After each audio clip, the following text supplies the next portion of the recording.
மீசான் டிவியின் தமிழ் பேசும் உறவுகளை அன்போடு வரவேற்றுக் கொள்கிறோம். இன்றைய இந்த பதிவு வாத்தியார் பிள்ளை மக்கு போலீசார் பிள்ளை திருடன் என்பது அந்த காலம் போலீசாரை திருடர்களாக மாறிய சம்பவம் குறித்ததுதான். அதாவது மாத்தரை நீதவான் நீதிமன்றத்தினுடைய நீதிபதி அனுர புத்ததாசா அவர்கள் 4 போலீசாரை சிறைக்கு அனுப்பி வச்சிருக்கிறாரு. இதுல வேடிக்கை என்ன அப்படின்னு பாத்தீங்கன்னா 3 பேர் போலீஸ் நிலைய பொறுப்பதிகாரிகள், அதாவது ஓவைசி என்ற பதவியில் இருப்பவர்கள். இவங்களுக்கு என்ன நடந்த, ஏது நடந்த, இந்த சம்பவம் எங்க பதிவான, இதனால இந்த அவலம் அப்படின்னு பல்வேறு விஷயங்களை பேசுறது தான் இன்றைய காணொளி. இந்த சம்பவம் மாலிம்பர போலீஸ் பிரிவுக்கு முற்பட்ட பகுதியில் நடக்கிற சம்பவம் தான் இது. 2020ஆம் ஆண்டு 8ஆம் மாதம் 20ஆம் திகதி போல டில்ஷான் என்றொரு வாலிபனை சட்டத்துக்கு விரோதமாக கைது செய்து சுமார் 5 நாட்கள் தடுத்து வைத்து மிக பயங்கரமான தாக்குதல்களை மேற்கொள்ளப்பட்டு சித்திரவதைகள் வழங்கப்பட்டு குத்துயிரா கொலை உயிரா அவனை வீட்டுக்கு அனுப்பி வைக்கிறாங்க இந்த குறித்த போலீசார் அனைவரும் சேர்ந்து. டில்ஷான் வீட்டுக்கு போனவர் என்ன பண்ணினாரு, ரொம்ப மன உளைச்சல்ல, ரொம்ப வருத்தத்தோட, பயத்தோட, பீதியோட தன் வாழ்க்கையை கழிக்க ஆரம்பிக்கிறாரு. ஒரு கட்டத்துல யோசிக்கிறாரு, எதனால நம்ம கைது செய்யப்பட்டோம், ஏன் தண்டிக்கப்பட்டோம், ஏன் சித்திரவதை செய்யப்பட்டோம், எந்த காரணமும் இல்லையே அப்படின்னு சொல்லி தனக்கு நீதி வேண்டும் அப்படின்னு சொல்லி 2021ஆம் ஆண்டு என்ன பண்ணினாருன்னா போலீஸ்மா அதிபருக்கு ஒரு கடிதத்தையும் பொதுமக்கள் பாதுகாப்பு அமைச்சுக்கு ஒரு கடிதத்தையும் அனுப்பி தனக்கு நடந்த கொடுமையெல்லாம் விவரிச்சு நீதி வேணும் அப்படின்னு ஒரு விஷயத்த சாமானிய பிரஜையாக அவர் கேட்டிருக்கிறாரு. இதுக்கப்புறம் என்ன நடக்குது, உடனடியாக இவங்க எல்லாரும் பேசி ஒரு முழுமையான ஒரு விசாரணை தொடங்கலாம் அப்படின்னு சொல்லி ஒரு குழுவை அமைச்சு ஒரு விசாரணையை ஆரம்பிக்கிறாங்க. இந்த குழு அதனுடைய விசாரணையை ஆரம்பிக்கிற இந்த சந்தர்ப்பம் எப்ப அப்படின்னு பாத்தீங்கன்னா 2023ஆம் ஆண்டு டிசம்பர் மாதம் இந்த விசாரணைகளை ஒரு வாக்குமூலம் மட்டும்தான் இவங்க பதிவு செஞ்சாங்க. அதுக்கு பிறகு என்ன நடக்குது அப்படின்னு கேட்டீங்கன்னா, டில்ஷான் ஒரு போன் ஷாப் நடத்தி வந்தாரு. 2024ஆம் ஆண்டு ஜனவரி மாதம் அளவுல திட்டமிட்டு தில்ஷானை டார்கெட் பண்ணி ஒரு சூட்டு சம்பவம் அவர ஷொப்பை நோக்கி நடக்குது. இந்த சூட்டு சம்பவம் நடத்தியதுல இங்க என்ன நடந்துச்சு அப்படின்னு பாத்தீங்கன்னா, அன்றைய நாள் தில்ஷான் ஏதோ ஒரு வேலை நிமித்தம் வெளியே போறாரு. உதவிக்கு வந்த அவருடைய நண்பன் அதுக்குள்ள இருந்தது இவங்களுக்கு தெரியாது. அந்த சூட்டு சம்பவத்துல அப்பாவித்தனமாக அந்த இடத்திலேயே தில்ஷானுடைய நண்பர் உடனடியாக இறக்குற மாதிரி அந்த சம்பவம் பரிதாபகரமாக நடந்து முடியுது. இந்த கொலை சம்பந்தமாக எந்த ஒரு விசாரணையும் முன்னெடுக்கப்படல. பிறகு உடனடியாக என்ன நடக்குது அப்படின்னு பாத்தீங்கன்னா, தில்ஷானோட உயிருக்கு ஆபத்து அப்படின்னு சொல்லி சட்டத்தினூடாக அவருக்கான பாதுகாப்பை கொடுக்க ஆரம்பிச்சாங்க. இதுவரைக்கும் குற்றவாளி யாரு, ஏன் இது செஞ்சாங்க, என்ன இது எந்த விசாரணையும் கிடையாது. அது பாட்டுல அது போகுது. இப்படி இருக்கிற நேரத்துல மீண்டும் விசாரணை ஆரம்பிக்கிற இந்த சந்தர்ப்பத்துல போலீசார இந்த குறித்த போலீசார் மிரட்டினாங்க, விசாரணைக்கு ஒழுங்கா ஒத்துழைக்கிறாங்க இல்ல அப்படின்னு ஒரு விஷயத்த சட்டமா அதிபர் திணைக்களத்துக்கு ஒரு கம்ப்ளைண்டாக போடுறாங்க இந்த குறித்த விசாரணை குழுவினர். அப்போது சட்டமா அதிபர் திணைக்களத்தினுடைய சட்டமா அதிபராக இருந்தவர் யாரு, சஞ்சய் ராஜரத்னம் என்று சொல்லப்படுகின்றவர் தான் அன்றைய காலகட்டத்துல இருந்தவர். உடனடியாக அவங்க எல்லாரும் என்ன பண்ணாங்க அப்படின்னு கேட்டீங்கன்னா, இது சம்பந்தமாக ஹைகோர்ட்ஸ்ல ஒரு வழக்கை தாக்கல் செஞ்சாங்க. ஹைகோர்ட்ஸ்ல வழக்கு தாக்கல் செஞ்சாங்க என்ன அப்படின்னு பார்த்தா, இவங்களுக்கு எதிரான ஒரு வழக்கு. இந்த வழக்கு உடனடியாக 2025ஆம் ஆண்டு ஆரம்ப பகுதியில் இந்த வழக்கு விசாரணைக்கு வரும் பொழுது இந்த குறித்த 4 போலீசார் தரப்புல வாதிடுவதற்காக இங்க ஆஜரானது யாரு அப்படின்னு பாத்தீங்கன்னா, அது மிக வினோதமான விசித்திரமான ஒரு செய்தி. சட்டமா அதிபர் திணைக்களத்துல சட்டமா அதிபராக இருந்து ஓய்வு பெற்ற இந்த சஞ்சய் ராஜரத்னம் அவங்க தான் ஜனாதிபதி சட்டத்தரணியாக இப்போது இவங்களுக்காக வாதிட வந்திருக்காங்க. இந்த வாதிட வந்த இந்த சந்தர்ப்பத்துல இவங்க கைது செய்யப்பட்டு உடனடியாக மன்றுக்கு சமர்ப்பிக்கப்பட்ட இந்த 4 பேருக்கும் பிணை கேட்டாங்க. உடனடியாக பிணையும் கொடுக்கப்பட்டது. கிட்டத்தட்ட 25 லட்சம் ரொக்கப்பணமும் அதே போல 50 லட்சம் சரீர பிணையிலும் இவங்க விடுதலையாகி வெளியே வராங்க. அதுக்கு பிறகு 2025ஆம் ஆண்டு 5ஆம் மாதம் 8ஆம் திகதி இந்த வழக்கு விசாரணைக்கு வருது. வந்தபோது சட்டமா அதிபர் திணைக்களத்திலிருந்து அங்கு வந்த சட்டத்தரணி என்ன சொன்னாங்கன்னா, இந்த ஒரு வழக்கை கொண்டு நடத்த முடியாது அப்படின்னு சொல்லி இந்த வழக்கை வாபஸ் வாங்குறதாக சொன்னாங்க. மிகப்பெரிய ஒரு பேசுபொருளாக மாறியது. என்ன, சித்திரவதையும் பண்ணியாச்சு, நீதம் கேட்டவன் அவனை சூட் பண்ணி அவனை நண்பன் இருக்கிற மாதிரி ஆகி போச்சு. இப்படியான பல்வேறு விஷயங்கள் நடந்தது மட்டும் இல்ல, விசாரணை அதிகாரிகளை மிரட்டியாச்சு. இவ்வளவு விஷயம் நடந்தும் எதற்காக சட்டமா அதிபர் திணைக்களத்திலிருந்து வந்தவங்க வாபஸ் வாங்கினாங்க அப்படின்னு மிகப்பெரிய ஒரு பேசுபொருள் மாற ஆரம்பிச்சது.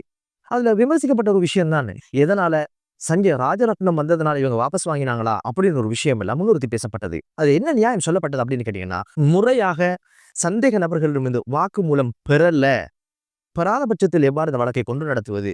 இரண்டாவது விஷயம் இந்த ஒரு வழக்கு நேரடியாக ஹைகோர்ட்ஸுக்கு எப்படி வரும்? நீதிமன்றத்தினூடாகத்தானே வர வேண்டும். அங்குதான் இது சம்பந்தமான விசாரணை அறிக்கையில் சமர்ப்பிக்கணும். அந்த ஒரு விஷயம் எதுவுமே நடக்காம நேரடியாக ஹைகோர்ட்ஸுக்கு வந்ததுனால இதை எங்களால் கொண்டு நடத்த முடியாது என்று அவங்க வாபஸ் வாங்கினதாக சொல்லப்படுது. பிறகு என்ன நடந்தது அப்படின்னு பாத்தீங்கன்னா, நேற்றைய தினம் மாத்தறை நீதவான் நீதிமன்றத்துல இந்த வழக்கு தாக்கல் செய்யப்பட்டு இதற்கான நேரம் குறிப்பிடப்பட்டு குறித்த போலீஸ் அதிகாரிகள் கைது செய்யப்பட்டு மன்றுக்கு முன்னிலைப்படுத்தப்பட்டனர். இந்த சந்தர்ப்பத்துல முதலாவது நடக்கிற விஷயம் என்ன அப்படின்னு பாத்தீங்கன்னா, 4 பேர்ல ஒரு ஓவைசி போலீஸ் அதிகாரிகளுக்குரிய டைய கட்டிட்டு இருந்தோடனே நீதிபதி கேட்டுக்கிறாரு, இந்த டை எங்கிருந்து வந்த, எதுக்காக இதை அணிஞ்சிருக்கிறாங்க? சாரணை செய்கிறவர்கள் தான் அதை அணிஞ்சிட்டு வரணும். இப்போது பதவியில் இல்ல, போலீஸ் அதிகாரியாக இருக்கும்போது அணிகிற டையை நீங்க எப்படி அணிவீங்க அப்படின்னு கேட்டதற்கு உடனடியாக குறித்த போலீசார் வெளியில் சிறைச்சாலை அதிகாரிகளிடம் அந்த டையை கலட்டி கொடுத்ததாக சொல்லப்படுது. பின்பு விசாரணையில் ஆரம்பமானது. உடனடியாக இவங்க சார்பாக ஆஜரான சட்டத்தரணி சொன்னாங்க, இவங்களுக்கு பிணை வேணும், இவங்க வீட்டில் இருந்தே இதுக்கு ஒத்துழைப்பாங்க அப்படின்னு சொன்ன நேரத்துல தான் சொல்லப்பட்டது என்னன்னு அப்படின்னு கேட்டீங்கன்னா, நீதி கேட்டது முறையில்லாம ஒரு கைது நடந்து அவனை சித்திரவதை பண்ணி நீதம் கேட்டதுக்காக அவனை சூட் பண்ணதுல வேறு யாரோ பலியாகிற மாதிரி பல்வேறு சம்பவங்கள் நடந்தாச்சு. இப்போ அவருக்கு உயிர் அச்சுறுத்தல் இருக்கிறதுனால சாட்சிகளுக்கும் விசாரணைக்கும் குந்தகம் ஏற்படும் என்பதனால இவங்களெல்லாம் வெளியே விட முடியாது, இவங்க எல்லாம் இருக்க வேண்டிய இடம் சிறைச்சாலை அப்படின்னு சொல்லி வருகின்ற ஜூன் 5ஆம் தேதி வரை இவர்கள் விளக்குமுறையில் வைக்கப்படணும் என்ற ஒரு தீர்ப்பினை மாத்தறை நீதவான் நீதிமன்றத்தினுடைய நீதிபதி அனுர புத்ததாச அவங்க கட்டளை பிறப்பிச்சாங்க. இவங்களை பதவி நீக்கம் செஞ்சது எப்ப அப்படின்னு பாத்தீங்கன்னா, குற்றம் நடந்த சந்தர்ப்பத்திலேயோ இவங்களுக்கான வாக்குமூலம் பதிவு செய்யப்பட்ட சந்தர்ப்பத்தில் கிடையாது. இந்த பிணை கொடுத்தாங்களே 2025ஆம் ஆண்டு சுமார் ஒரு 4ஆம் மாதம் அளவிற்கும் இங்குதான் பிணை கொடுத்த இந்த சந்தர்ப்பத்துல தான் இவங்களை பதவி நீக்கம் செஞ்சிருக்கிறாங்க. கொஞ்சம் யோசிச்சு பாருங்க. சம்பவம் நடக்குது 2020ல, 21, 22, 23 இது சம்பந்தமா நாங்க சில விசாரணைகள் நடந்தாலும் இவங்க யாரும் பதவி விலகல. காரணம் என்னன்னா, அன்னைக்கு இருந்த ஆட்சியாளர்களுடைய அடியாட்கள் அல்லக்கை நொல்லக்கையாக இருப்பதனால அந்த தைரியத்துல அந்த தவறெல்லாம் செஞ்சிருக்கிறாங்க என்பது நமக்கு தெரியுது. காரணம் என்னன்னா, அந்த பகுதியை சேர்ந்தவர் தானே பொதுமக்கள் பாதுகாப்பு அமைச்சர். அவருக்கு தேவையான விஷயங்களை இவங்க செஞ்சு கொடுப்பாங்க. அதனால இவங்களுக்கு தேவையானதை அவங்க செஞ்சு கொடுப்பாங்க. இப்படி உபகாரத்தோட பயணிக்கிற இந்த நேரத்துல தான் அப்பாவி தில்ஷான் தாக்கப்பட்டதும் அவரோட நண்பர் தேவையில்லாமல் அதுக்குள்ள இருந்து உயிர் பிரிகின்ற மாதிரி அந்த சூட்டுச்சம்பவம் நடந்ததெல்லாம் பார்க்க முடியுது. இதுதான் நாட்டுடைய நடைமுறையாகவும் இருந்திருக்குது. இப்ப என்ன, இப்போதுதான் இதுக்கான முறையான விசாரணை தொடங்கப்பட்டிருக்குது. இதற்கு பிற்பாடு இந்த உயிரிழந்த இளைஞனுடைய சூட்டு சம்பவம் குறித்த விசாரணைகள் வரும். நிச்சயமா இவருக்கான தண்டனை கிடைக்க வேண்டும் என்பதுதான் மீசா டிவியினுடைய பிரார்த்தனை. என்னதான் இருந்தாலும் நீதித்துறை சுயாதீனமாக இருந்தாலும் இந்த நீதித்துறைக்கு ஒத்துழைக்கின்ற சட்டமாதிபர் திணைக்களம் உட்பட இதை விசாரணைக்கு உட்படுத்துகின்ற போலீசார் முறையான விசாரணைகளை முன்வைக்காவிட்டால் நிச்சயமாக யாருக்கும் தண்டனை கிடைக்க மாட்டாது என்பதுதான் யதார்த்தமான ஒரு விஷயமாக பார்க்கப்படுகிறது. சட்டம் ஒழுங்கு நிறைவேற்றுகின்றவங்க கடைபிடிக்க வேண்டியவங்களால கூட இதை செய்ய முடியாதுன்னா யாரிடம் நீதம் கேட்பது? கொஞ்சம் யோசிச்சு பாருங்க. 3 போலீஸ் நிலையத்தினுடைய பொறுப்பு அதிகாரிகள் அப்படியாக இருந்தா இவங்க என்ன வகையான ஒரு வாழ்க்கையை சட்ட ஒழுங்கு இவங்க பேணி நடத்திருப்பாங்க அப்படின்னு ஒரு விஷயம் நமக்கு தெரியுது. இப்ப என்ன, சிறைச்சாலைகள் திருடர்களை கொண்டு நிறைக்கின்ற சம்பிரதாயம் மாறி அரசியல்வாதியை கொண்டும் அரசு அதிகாரிகளை கொண்டு நிரப்புகின்ற ஒரு சம்பவங்களை பார்க்க முடிந்தது. முன்னாலே போனால் நான் பின்னாலே வாரேன் அப்படின்ற மாதிரி இப்ப நிறைய பேர் சிறைவாசம் போயிருக்கிறாங்க. அந்த பட்டியல் எடுத்து பார்த்தோமாக இருந்தால் மஹிந்த ஆனந்த அலுத்கமகே, அதுக்கு முன்னால மேவின் சில்வா, பிரசன்ன ரணவீர, அதுக்கு முதல் பார்த்தீங்களாக இருந்தால் ரஞ்சித், அனுராதபுரம் மாவட்டத்தினுடைய முதலமைச்சராக இருந்தது ரஞ்சித், அவரோட கூட அவருடைய மைனி அதாவது எஸ்.எம். சந்திரசேனருடைய மனைவி உள்ள இருக்கிறாங்க. கெஹலிய ரம்புக்குவெல்ல அவருடைய புத்திரர் அதுக்குள்ள இப்ப புதுசா போய் சேர்ந்திருக்கிறார். சாமர சம்பத் இப்பதான் வெளியில வந்திருக்கிறாரு. கட்சி பேதங்கள் இல்லாம என்பிபி தரப்புலையும் பிரதேச சபையினுடைய ஒரு உறுப்பினர் 1/2 கோடிக்கு மேல ஊழல் செஞ்சதாக அவரையும் கைது செஞ்சு அவரையும் அங்க போய் அனுப்பி வச்சிருக்கிறார். நீங்களும் அங்க போயிட்டு கொஞ்சம் உட்கார்ந்துட்டு வாங்க அப்படின்னு சொல்லி வரிசையில் நிக்கிறவங்க யார் அப்படின்னு பார்த்தா இந்த மாதமே இறுதி பகுதியில நாமல் ராஜபக்சே கொஞ்சம் வர சொல்லியிருக்கிறாங்க வாக்குமூலம் பதிகிறதுக்கு. அதே போல இப்போது 11 குற்றச்சாட்டுகள் வைத்து பத்திரிகை தாக்கல் செய்யப்பட்டிருக்கு. யாருக்கு அப்படின்னு பாத்தீங்கன்னா சந்திராணி பண்டார, இவங்களுக்கான வழக்கு தாக்கலம் செஞ்சாச்சு. கூடிய சீக்கிரம் இவங்களும் மன்றுக்கு போய் அப்படியே சிறைக்கு போற மாதிரி அங்க இருக்கிற சந்திரசேனா அவங்களுடைய மனைவியை பார்த்து ஆறுதல் சொல்வதற்கு போகிறதாக செய்திகள் வந்திருக்குது.